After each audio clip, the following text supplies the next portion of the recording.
Welcome to Totally Over the Spectrum, where we dive into embracing autism through understanding and support. Welcome to episode 4 and the meaning of no. So let's begin with your thoughts and perspectives on the word no and parenting, considering you have 2 boys with autism. I thought if we were going to talk about why the word no is important, I would start by looking at the idea of gentle parenting, which is a popular way to parent your kids right now. And I didn't know anything about the philosophy of gentle parenting. I had to look into that. The other thing I'd like to talk about is the autistic trait of pathological demand avoidance. Okay. Because I think that gets tricky talking about no when you're an autistic child or your autistic person in your life has that PDA profile. And not just people with autism have that. There are, other disorders that do also carry that trait. So it's not just beneficial to people with autism. It's just beneficial in general. Right, because you also see that in people with oppositional defiant disorder. Absolutely. And, and as in Down syndrome too, we call it stubbornness, but it's pretty close. Okay. So I'll start with gentle parenting. I went down a rabbit hole to look into gentle parenting. And the concept of gentle parenting is that you approach kids with respect and empathy, to offer choices rather than to make demands. There is no punishment, no blame, or no shame.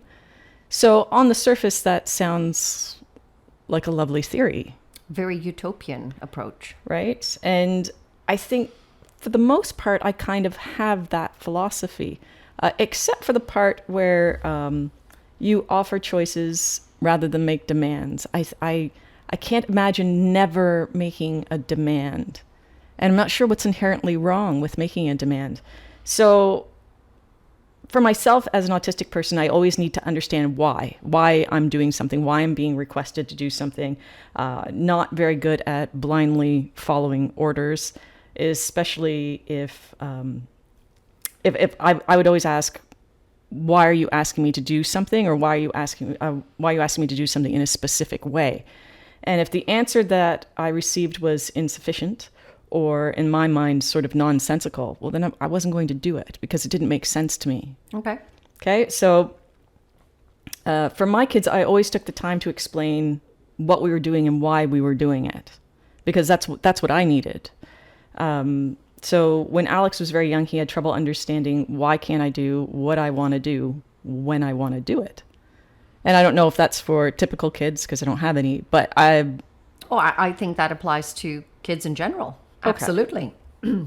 So I would say, sadly, the world doesn't work that way. I might not want to cook dinner this evening, but you have to eat. So I need to do a thing that I don't particularly feel like doing because I have other people to care about besides myself. Mm-hmm. So I think part of the problem is that people feel tied to one approach or one philosophy. They feel like if we're going to do gentle parenting, that's all we can do, and we have to just do it to the letter. And I don't think that's necessary. I agree. I don't think it's necessary. There's nothing wrong with taking the best out of all the different approaches and combining it to meet your child's needs or your family's needs on a day-to-day basis. It's not going to be the same thing every single day. But there are certain general rules that apply every day that you need to have in place in order to keep your child safe. Yeah, safety rules. That's a no negotiation for me. So I would say that's not a choice, right? That would be my language for that. No, I'm sorry, not a choice. Yeah, I agree with you. So gentle parenting, I think, I'm trying to put this in a polite manner as such, but it works when everything is in a calm state. When kids become dysregulated and their emotions are all over the map, gentle parenting approach may not be suitable at a time when a child is completely dysregulated. And as we just discussed, when there is a safety matter involved, whether it's their safety or your safety or someone else's safety, it's not negotiable. I couldn't imagine having a debate with a toddler.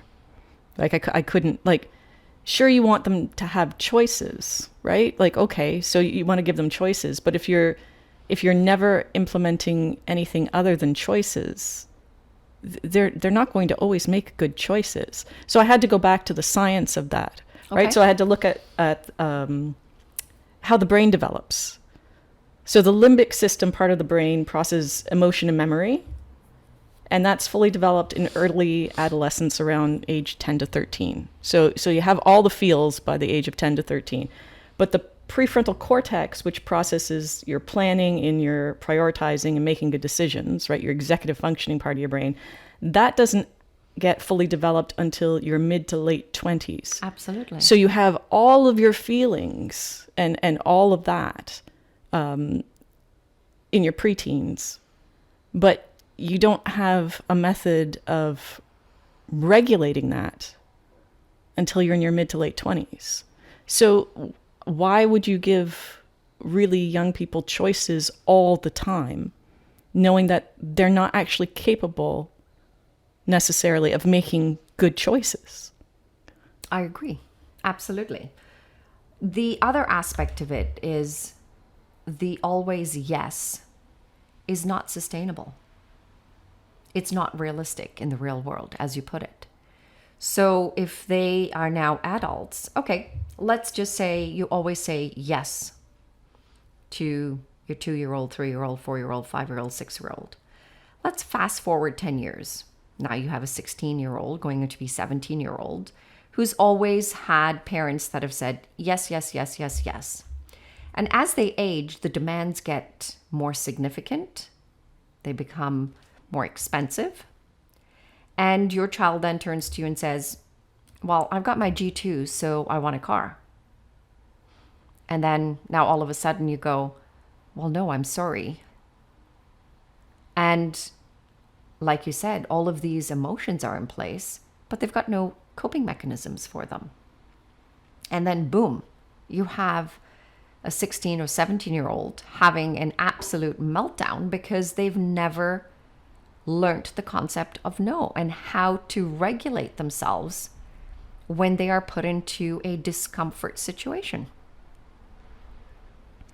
I've always had a problem with the way that the school system sort of always provided a participation ribbon, right? Like if you participate, you still get something. You get something just for showing up, kind of thing. And I don't understand that as a concept, because I think you need to know how to be a gracious winner if you win something, but you also need to know how to be a gracious loser if you do not win something, right? Like if I'm playing a board game, not everybody gets to win, right? Usually a board game, you can have collaborative board games, but if you're playing a board game, there's usually a winner and everybody else doesn't win. Now, how do you do that? How do you teach someone that concept if they're not ever learning that concept? It'd be very difficult to be able to regulate your emotions about that the older you get, rather than if you teach them that concept when they're young. It's like we don't want our kids to ever feel a negative emotion. But if you don't feel them, you can't learn how to process them and find healthy ways to deal with them. Absolutely, I agree. And there's a lot of research that's actually put behind this concept of teaching your children no. And the number one belief is that teaching them no is also allowing them to explore how to regulate when they are in a situation of discomfort. And when they're 2-year-olds and then you say no, it's their attention span and their, temper tantrums are short-lived. They've got a short fuse. And they get over it a lot easy. And then, the first few times it might be a big emotion for them, but when they realize there's no harm come to them, they're not getting the desired response that they want, they soon learn to go, oh, okay, well, I learned to accept that and I move on a lot quicker. And that is a sustainable outcome, because let's now just jump into adulthood and you have a job and your boss turns to you and says, no, that's not good enough. And all of a sudden, you haven't had the opportunity to exercise your regulation around discomfort. And all of a sudden, you're an internal mess and you don't know how to deal with this. So I think as a parent, you're doing your child a huge disservice when you don't allow them to feel that discomfort at an age where you're more apt to guide them and give them the skills and the tools necessary to be able to layer that learning, build resilience, and be able to handle it and find better avenues as they become adults. I don't know what your theory on that is. I agree. It's not like I've never said no to my kids. Of course I have. Right? Because, hey, you can't put non-food items in your mouth. Right? Peter would put everything in his mouth but food when he was younger. And, well, you can't eat glass. You can't chew on the wooden furniture, right? Like that's no, we can't do that. So I'm not going to try to reason with Peter at the age of 2 when he's non-speaking and he's really not interactive at that point. He was not really engaged. That he had no joint attention when when someone was talking to him, right? So obviously I couldn't give him the choice. I couldn't reason with him and say, oh, why are we doing that? No, of course not. But I could teach him the concept of, no, we cannot do that. That's not safe for you. And I think that's where the concept of the word no is kind of lost, right? It's when they're that young, like you said, it's hard to reason with them because they're not developed enough to understand. And the other thing is, research shows that children need to feel safe and secure. Children need to know that the parents are the ones in charge. And then, and I don't mean that in a negative way. They need to know that when you're in charge, there is routine, there is structure, there's predictability. And there's someone taking care of me. Yeah. And I'm safe. I am safe. So if that is not in place and they are in a situation where all of a sudden everybody is dysregulated, that is going to have a far more major impact on them. Because now all of a sudden the person that they thought was in control, they thought and felt that they would be safe and secure, are not. That puts them into a higher level of distress, where, from my perspective, anyway. So children need to learn that parents are the ones in charge. And it's not, you've got to take the negativity out of the word in charge. You're there to be, a caregiver for them. You're to be there to give them, provide them safety, security, love, nurturing, empathy, all of that. And that also comes down to saying, at times you're not going to get your way. And that's okay.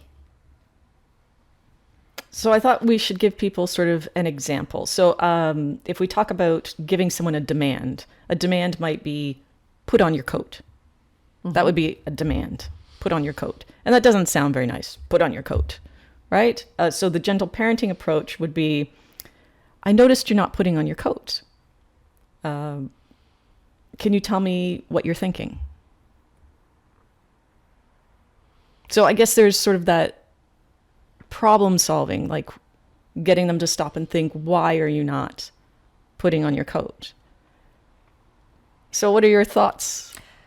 So let's take two avenues. So you're going to go out for a family walk, right? Well, scenario one, where you have the time and you have, you know, the luxury of taking that time to say, why are you not wanting to put on your coat?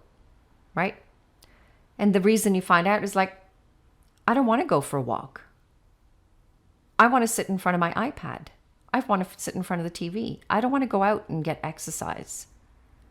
I don't want to be part of nature. I don't want to spend time with everybody else.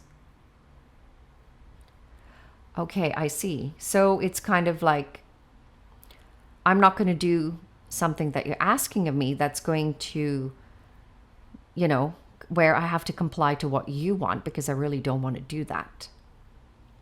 Right? So you can sit there and you can talk to them about the importance of getting out and spending time outdoors and, you know, and being in the fresh air and spending time with your family because you have the luxury of time. Scenario number two, right? And you got to get to work. You're already 10 minutes behind. And you say, put on your coat. Let's go. No, I'm not going to put on my coat. Now what do you do? You're going to stand there and argue or reason with your child when you're already 10 minutes late? Are you going to then go, fine, we take that 10 minutes to reason with your child, and your child still doesn't comply? You're still hustling that child into the car, whether they comply or not. And now you're rushing. You're rushing to a location. You drop your child off at the school. And now you're 20 minutes behind because the traffic is bad. So now you're rushing even more. You know, you're dysregulated. You're not focused on the traffic. And oops, you're in a collision. Was that gentle parenting approach worth it at that time? Yeah, I can't wrap my head around that. I am not an expert on gentle parenting. So I'm just giving you an right, example. Like, exactly. So Worst case I come scenario. through, like, I approach everything very logically. So I run through these scenarios too. So I was thinking, well, what did I used to do when the kids were smaller? And I would probably not say, put on your coat. I would probably say, Alex, can you put on your coat, please? It's time to go and it's cold outside. So I would still give a demand. Could you please put on your coat? But it's in the form of a request. And of course, I would always say, please, because you would always model the behavior that you want in your children. So I would always say please and thank you to my kids because I would like to model that behavior so that they would also say please and thank you. It would become sort of routine to do that because that's what you hear.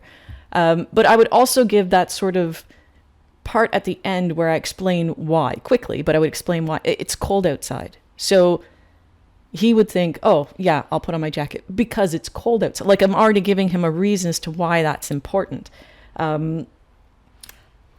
There is a time limit to get to school. We were always late because that's just naturally the way it ran in my house. If he persisted and say, well, I don't want to wear my coat. If I had the time, the luxury of time, I could say, well, why don't you want to wear your coat? Because I am genuinely curious as to what his thinking is, right? Because if he is having a sensory issue with that particular coat, I wouldn't have bought it because I would always take him with me to have him try things on to make sure that they're, but if that coat was not comfortable that day for some reason, and he told me that coat is not comfortable to me, I would quickly try to find a solution to that. That makes sense. Yes, I don't want you to be uncomfortable all day because this clothing is irritating you. But if it was simply, well, I don't think that I need one, which would more often be Alex's response, well, I don't think I need one. Well, Alex, it's minus whatever outside, and you're going to be very cold if you don't have a coat. So yes, you need a coat today. But if he still, put his foot down and said, I don't want one, I would say, not a choice. You have to wear a coat today. It is too cold for you not to wear a coat. please put your coat on. Right? So it would still come down to learning no. It would still come down to me saying a demand, this is what needs to happen for you. Because it's up to me to make those safety calls for him because he's not able to do that.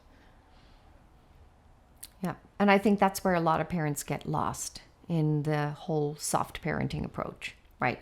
So I think you gave a perfect example of bridging a more traditional approach to the soft parenting approach, of taking the best of both worlds and, and applying it to the situation. So you provided, multiple scenarios over there where you're saying, okay, if it was a sensory need specifically, then of course, you're not going to place your child in any discomfort. But you're also saying this is not a choice because your safety and well-being of putting on a coat, is overrides me saying yes all the time. So therefore, you're going to hear the word, it's not a choice.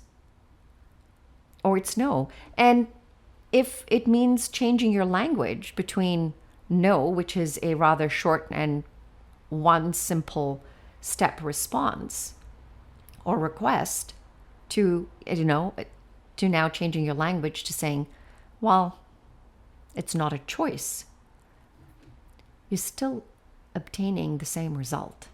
It's just that the words are different. And if soft parenting means that,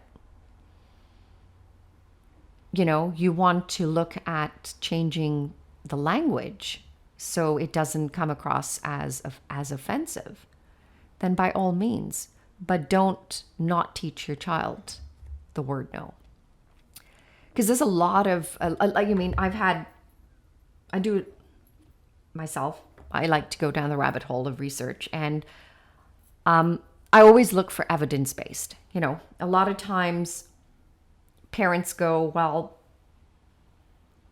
if I'm always saying no to my kids, they're not going to love me as much. It's going to break that bond. There is absolutely no evidence to support that theory. None. In fact, there is more evidence to support that there are far more meaningful, healthier, stronger relationships and boundaries between parent and child when a parent is structured and they feel that their parent is a parent and not a friend. Yeah, that makes sense to me. That just inherently makes sense to me. Because I think that I've always believed, and I didn't have the science behind it, that kids need a certain amount of boundaries. Yes, they do. Right? And they need not to have unlimited choices. Like, I find unlimited choices to be overwhelming. Right? So if you can say, well, you can have whatever you want, I'd be like, I don't know what I want. How would I know? Like, I can't have an unlimited menu, right? I work better if I have a set menu for something, not, hey, I'll make you whatever you want. Well, now I don't know. I'm sorry, I don't know. And I imagine, I don't know if that's just a me thing or if that's an autistic thing or if that translates also to children, but I would find that to be like, please just give me some choices, right? So that I can pick which one works for me in this situation. Yeah, I think a lot of times parents who take the soft parenting approach say, I want to feel like my child is part of the solution, part of, giving them the choice so that they feel included. Yeah, you can absolutely let's take your food menu for, as an example over here. You can have them come into the kitchen and say, well, we have to have a green vegetable today. Would you like peas? Would you like broccoli? Would you like zucchini? There's 3 choices. And ultimately, they're eating something healthy. It doesn't matter what they're eating, right? But you've included them in that choice making, and you feel like you're giving them some sense of control over what they can or cannot do. So I understand that aspect of it, right? But they're going, no, absolutely not. Then you're now catering to every single emotional need, which When you're young, it is a roller coaster ride in a matter of a minute, leave alone a matter of a day. It's exhausting. It's not sustainable. And it's not realistic in the long run. So when you start to parent, you've got to look at not, yes, you've got to look at what's happening at that moment or in that day, but how you do things is going to impact who they are 10, 20 years down the line. And I think a lot of times people miss that. They really miss that. They miss the whole picture. They're not seeing the forest for the trees. I actually asked Alex. Alex is 20 now. And I asked him, I said, do you feel sort of traumatized by me saying no when you were younger? Like, how do you feel about that now? And he did stop and he thought about it. And he said, no, like, I don't, he has no emotional scarring at all from because he would remember, because his memory is like that, right? And we had a discussion about it, but ultimately the end result of that discussion was that no harm came to him. Like, we have an excellent relationship, that he knows that he can come to me, he can talk to me about anything. He knows that even if he does something that he's pretty sure that I will not be happy about, he can still come and tell me, oh, I did this thing, right? I'm a safe person to come and talk to about that, even though there have been consequences over the years for doing things that are inappropriate, right? It's not like there was always never any sort of consequences for actions, because I don't think that that's possible in life, not to sometimes have consequences for your actions. Like the idea of only having positive rewards or praise or that kind of thing, but not having any sort of negative consequences for inappropriate behavior. Yep. And I think the other aspect of that is, the consequences, let's flip it on the other side, is when you're always saying yes, it's reinforcing instant gratification. Yes, oh, I'm gratified. And kids don't know how to then wait, right? Because if you go, well, what's wrong in like instant gratification?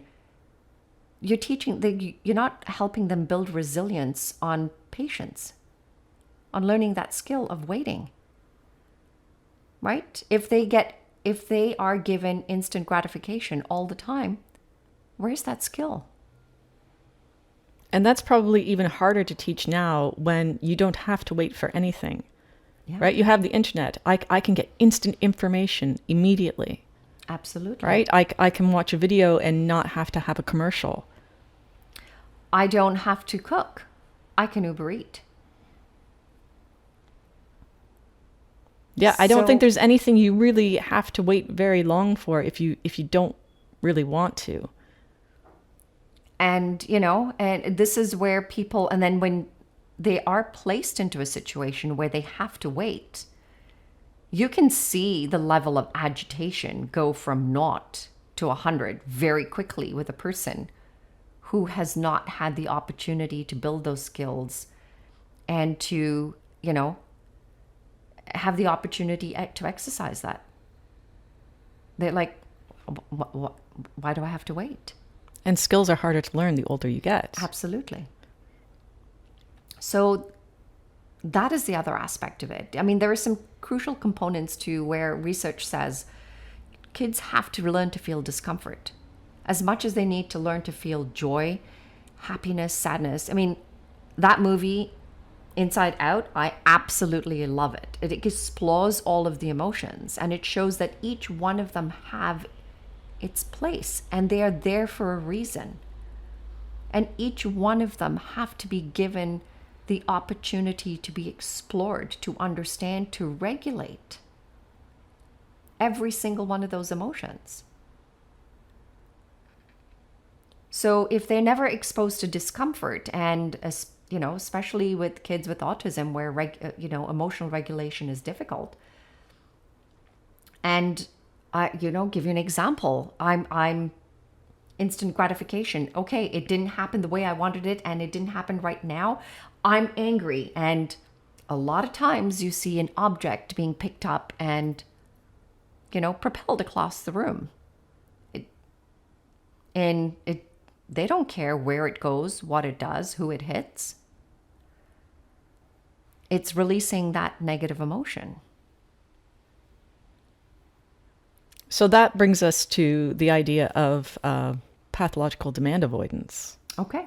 As a trait that autistic people sometimes have. So I found a couple of different definitions for that, but basically it's the avoidance or refusal of demands. It's sometimes described as a pervasive drive for autonomy. Yep, absolutely. Or from a layman's term, it could be oppositional defiance, right? It presents the same. That specific aspect, it can be Yes. it can be misdiagnosed as ODD for sure, but it is its own separate thing. And it is difficult to diagnose. I find that to get that diagnosis, it takes a lot longer to do that, to get that type of diagnosis. And you also have to, it comes from, professionals who have been in this field for an extended amount of time and, kind of specialize in a specialty field unto itself. You are not even going to get a good assessment for autism without a psychologist or psychiatrist who is specialized in autism, right? Yes. They will miss it altogether anyway. Like even just the diagnosis of autism is hard to get someone who actually knows what they're doing, especially if you're female and if you're older and you're high masking. Absolutely. So getting the PDA diagnosis as well is that much harder. So yeah, you definitely have to go to someone who knows what they're talking about. So say someone has this PDA profile or they present as it, don't have an official diagnosis. As an educator, how do you teach someone the concept of no when you make a demand, they become irritated or anxious? Well, one of the best strategies, I believe, regardless of your diagnosis, is modeling, right? Modeling the, that behavior is phenomenal because you're achieving so many layers of it. So you're hearing it, from audially, you're hearing the word no. You're becoming desensitized to the word no. They're learning, they're looking at your body language, right? So when you're presenting the word no, you can present it as like, no, thank you, in a very respectful manner. And you've got to stay calm, you got to stay focused, and you're modeling that behavior. And what you can do is you can start layering that, you start off with the strategy of layering that learning. So you go, oh, I want that. And you go, okay, give me a moment, right? So you're not saying no straight off the bat, but the concept of no is still there by saying, give me a moment, right? And so they've automatically gone, oh, okay, I just have to wait. So you're achieving two things. They're learning the concept of no without even knowing it. And they're learning delayed gratification, both at the same time. But they don't even know they're doing that. Right? And so the next time I go, not right now, give me a moment. And extend that moment from 2 seconds to 4 seconds. So you're starting to introduce that concept verbally a little bit better, right? Not right now. It doesn't sound offensive, right? But you're building it in such small incremental steps that they don't know it's happening. And then a good educator would do that, right? And then you slowly, you kind of, I like to do it in a very joking way. And they're like, oh, can I have a candy? I'm like, ah, no, not right now, you silly sausage. Like, it's not candy time. No, you have to wait a second. Right? When you add humor to it, it's like all of a sudden it's really funny. Like, no is a funny word. Look at that, and they're like, oh. And first of all, I've introduced the word no. Second of all, it's delayed gratification till now, not just a few seconds, but oh, look, I have to wait to recess. That's 2 periods away. Oh, but that's okay. I'm still going to get it. But now, so all of a sudden, I've introduced the word no. I've built a relationship. I've prolonged instant gratification to an extended period of time. And the word no has now just been introduced in a more acceptable manner. Right? And then I start to kind of, take away some of those supports and go, hey, not right now. Please, you just have to wait. So it's a no for right now, but I'll be right back. Give me a minute, right? I need your support on this. So it's a little bit more of a serious tone. And so then you start to take it back a little bit more and you go, hey, can I have that right now? No, not right now. But, let's finish what we're doing and then let's go grab it. So you're slowly and gradually introducing it. You're not going to throw a bucket of ice water on them with the word no. It's how you layer that learning, right? And the key to layering that learning is building that relationship, right? You have to build that relationship. And, it's crucial for any type of learning. And I think humor is a great way for learning, right? If you build that relationship and you got that quirky, and people with autism have the most amazing sense of humor. Amazing sense of humor. Like, they crack me up all the time, to the point where I've actually had to leave a classroom, go around the corner, laugh to get it under control, and come back in and can finish what I was doing because it was that hilarious. And you can't always laugh at the behavior in the moment and positively reinforce that behavior when it's not really appropriate in the classroom. Absolutely. Yeah. So I hope I've given you examples of how implementing that is not a bad thing. I think people get really stuck on the idea that things have to be all or nothing. Like it's like no has to be no, and it has to be forceful, and it doesn't. You just showed it doesn't have to be. Nothing has to be 100% of one particular way of doing a thing. I just want to add that there are a lot of really good videos on YouTube about PDA as a concept. And one that I watched that I really liked is 14 Signs You Actually Have Pathological Demand Avoidance by I'm Autistic, Now What? And she actually has the PDA profile as well. And she does use humor because a demand is hard for her. So she's married, she has a child, and her husband might ask her, pass me my drink. And her method of dealing with it is, I might need to swear at you, but I will still do it. Right? Because she still has that immediate anxiety and irritation about the command, about the request. But they laugh about it, right? Like, yes, I'll do that. I just need to swear a little bit, and then I'll go do it. And they get it. They, that support is there for her, right? Because you can't suddenly not have PDA. It is part of your makeup. Yeah, and right? It's a lifelong. It's just having appropriate strategies in order to function effectively for society, for yourself, and for those that you're with. So it is a lifelong. Like, people think, oh, I've been diagnosed with it, I can take a magic pill and it's all gone. No. It's not. It's there. Autism is forever. The PDA profile, that's also forever. Yes. But you have strategies. Yes. Right? You put strategies in to make things easier. Yeah. So modeling and humor would be the top 2 go-to strategies that I would use in teaching the word no. And by teaching the word no, I've also taught other concepts that were not targeted behaviors, right? I'm not targeting, delayed gratification. I'm targeting the word no.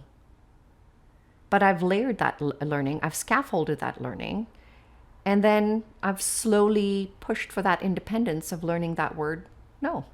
And it's done in a manner that they don't even know they're doing it. First of all, they shouldn't really realize that they're learning it, because that's what good educators do, is they're teaching it in a manner that they don't even know that they're learning it.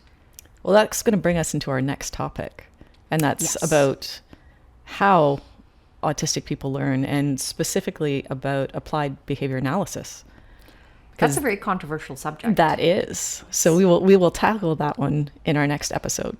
Absolutely. Looking forward to that. Yeah. Thanks for tuning in. If you know someone who might find this episode helpful, feel free to share. Also, check out our website and socials linked in the description.